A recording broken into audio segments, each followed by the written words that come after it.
Personne ne peut me vaincre. Moi. Nous, on peut. Ah ouais? Vous me défiez? Tu n'as aucune chance. C'est l'heure du défi. On va jouer aux chroniques perdues avec Montage. Montage, c'est à toi. Les Chroniques perdues, un jeu entièrement conçu par l'intellect incroyable de Marian et de moi-même. Non, pas du tout. Pas un intellect incroyable, juste divin. Non, il n'y a pas. Le principe, on a trouvé un bouquin quelque part sur Terre, on ne sait pas exactement où. Un bouquin où il y a des histoires, mais elles sont pas complètes. Bah, c'est tout simplement parce que c'est vous qui les remplissez, ces histoires. Vous êtes là-bas, vous décidez de la suite. Et en l'occurrence, on est sur le chapitre numéro 2, qu'on nomme la divinité renaît. Pour ce chapitre, est-ce que vous êtes prêts à suivre cette histoire, mes chers collègues? Oh oui. Est-ce que j'ai toujours droit d'être un nain? Non. Tu peux être un nain. Oui, Ce que tu allez, on va boire de la bière et pignoler les tuiles. Allô? Ouais. Allez, les mômes, j'ai cul de laine là. Donc la Renaissance. Je suis pas sûr que ça se passe très bien pour toi dans ce cas. Ah. Bon, quoi qu'il en soit, vous deux, vous décidez de vous rendre dans un musée parce que la Renaissance, ça vous plaît, vous avez envie de plus, vous êtes curieux. Et comme moi, vous manquez d'infos quant à la réelle position de cette époque. Ouais. Quand vous arrivez dans ce musée, vous rencontrez un personnage un peu étrange. Bon, il est vêtu d'un costard, il vient vers vous. Je sais pas, il dégage quelque chose de particulier.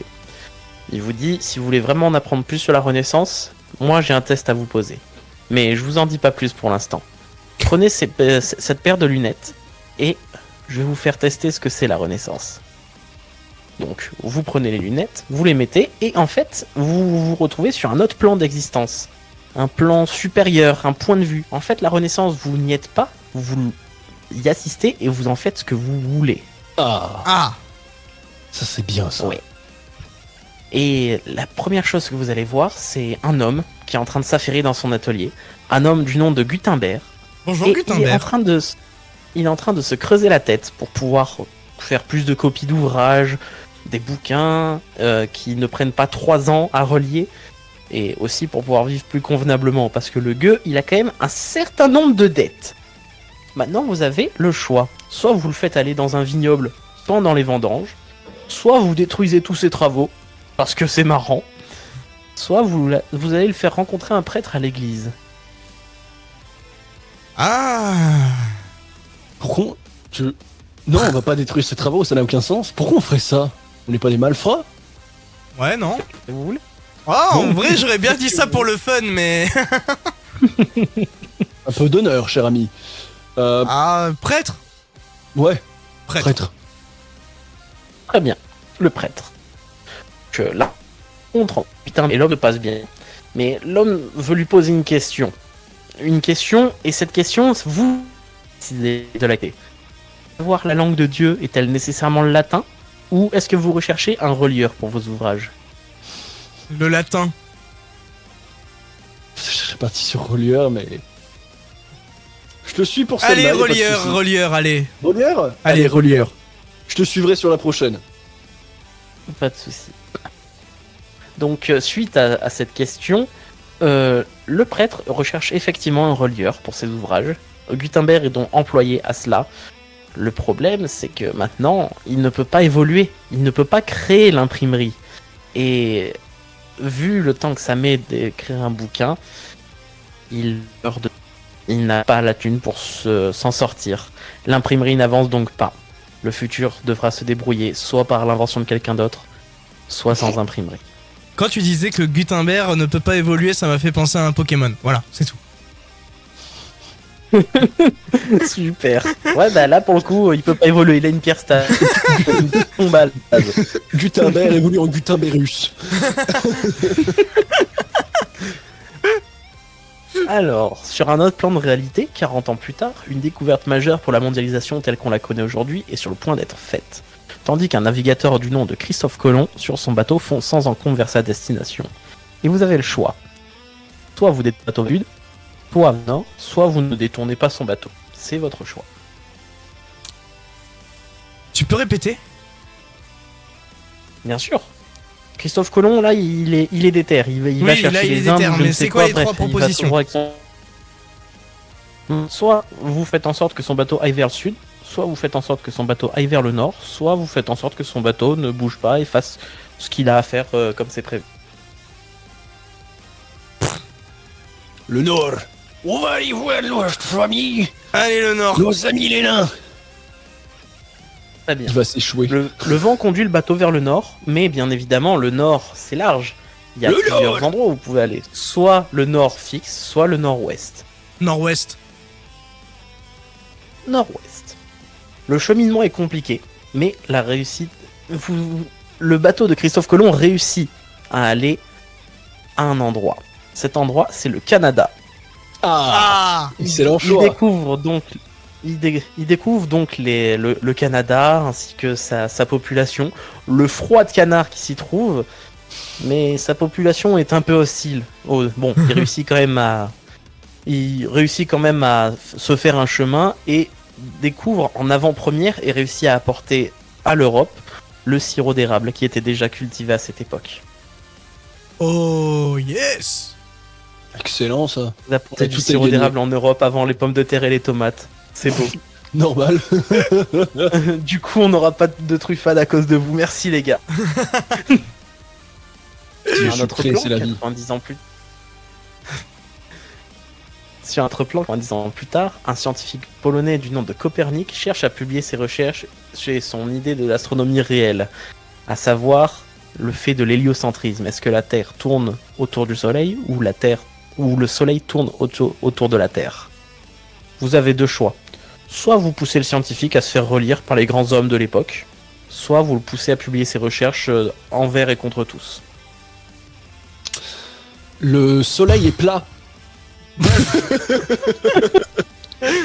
Ça dépend, ces recherches, ça mène à quoi? Bah non, mais Ben, ces recherches, je viens de te le dire, c'est sur l'héliocentrisme. Est-ce que la Terre tourne autour du Soleil? Parce que là, en fait, l'idée de base du monde, c'est que le Soleil tourne autour de la Terre parce que Dieu en a décidé ainsi. Sauf Oui. que là, scientifiquement parlant... Donc il veut prouver s'est que c'est rendu la compte Terre qui tourne autour du Soleil. Ok, bah écoute, C'est ça. Toi, tu dirais quoi, Masti? l'avancée scientifique avant tout, mesdames, messieurs. Désolé pour les croyants. Donc on publie? Allez, on publie. Ouais, let's go. Son ouvrage étant publié, il attend maintenant la réaction de ses pairs. Parce que bien évidemment, ils vont s'en mêler. Les autres scientifiques qui ont la main graisseuse de parler, les prêtres qui défendent ardemment la volonté de Dieu. Mais pour cela, il a le choix. Soit il laisse le temps passer tout en défendant ses idées telles qu'il le peut au maximum. Soit il va dans une logique assez agressive et il va faire des conférences, des symposiums, bref, il va voir les gens et il dit preuve à l'appui que ses recherches sont fondées. Faut donner un petit peu d'action, Ouais, je crois. Un petit peu d'action. Ouais, on va rentrer dans le tas, Marian. Ouais, je suis d'accord. Allez. Ok, on fonce dans le tas. Donc Copernic réalise pas mal de conférences, il partage beaucoup ses idées. Tout ça mène au fait que, au final, ses recherches sont acceptées bien plus tôt que ce que ça aurait dû dans l'histoire. Voilà. Et ça, c'est beau. Parce que ça permet à Galilée déjà de ne pas être conduit en procès. Ça lui permet de vivre sa vie comme il l'entend. Et ça permet surtout beaucoup d'avancer au niveau astronomique. Ça veut dire qu'à l'heure d'aujourd'hui, nous pourrions découvrir des planètes habitables. Et peut-être que sur l'astronomie en général, et tout ce qui est sur les fusées, etc., il y aurait pu y avoir des avancées beaucoup plus tôt. Et grâce à vous, c'est le cas. Même s'ils savent toujours pas imprimer des trucs. Ouais, c'est ce 29 que ans. j'allais dire. Au moins, on n'a pas 29 ans niqué plus ça. tard, 29 ans plus tard, la monarchie est prise en étau par les deux courants religieux du christianisme et du protestantisme. C'est alors que Catherine de Médicis doit prendre une décision pour sauvegarder cette dite monarchie. Donc elle a le choix. Soit elle bute les chefs protestants, soit elle bute le pape et ses représentants. On bute tout le monde. Ouais. Non, il y a une troisième... On a perdu Quentin? Il y a pas de troisième jeu. Non, je suis là. Ah non, d'accord, c'est bon. J'ai cru. Oui, je vous attends en fait. Ah, tu peux répéter les propositions du coup, pardon. Soit on bute les chefs protestants, soit on bute la papauté et ses représentants. Ah, les protestants, j'aime pas les protestants. Ouais, on va faire ça. Là, on va bien se ranger, on va être droit, on va essayer de tout faire nickel. Alors droit, c'est peut-être pas le mot, mais en tout cas, vous Oui. avez respecté l'histoire dans le sens où Catherine de Médicis a buté 200 nobles et la population a très envie de buter les autres gens. Est-ce qu'on les laisse faire ou on les en empêche? C'est qui les autres gens? Ben, les autres protestants. Genre, c'est le peuple qui va carrément au combat cette fois. Oh bah oui. Ok, ben dans ce cas, vous avez recréé les massacres de la Saint-Barthélemy. Et c'est l'entame d'une guerre ouverte des religions. Voilà. Merci à vous. On aurait pu avoir l'édit de Nantes un petit peu plus tôt que prévu, mais Oh visiblement, bah vous avez avec rien à plaisir, foutre. t'inquiète. C'est la libre religion en France. Non, ah non, ça va attendre. Ouah. attends. C'est surcoté. Suite à tous ces choix, l'homme bizarre qui vous avait interpellé au départ vous fait revenir auprès de lui. Gutenberg. Non, c'est pas Gutenberg, c'est le mec en costard noir là qui a Ah une- oui, qui a un d'accord, truc c'est bon, oui, spécial. oui. Mais avant de vous ramener sur votre vie de vous, il vous pose une question. Est-ce que, malgré tous les choix que vous avez faits, vous souhaitez retourner à la normale, ou est-ce que vous souhaitez assumer pleinement vos choix et les appliquer à l'histoire elle-même? Oh, moi j'assume. Ah ouais, on a le sirop d'érable, et puis en plus, on peut aller sur Mars. Sur des planètes habitables. Habitable, Mars n'en est pas une, mais c'est pas la question. Oui, oui, moi j'assume. Ouais, let's go, Ok. hein, franchement.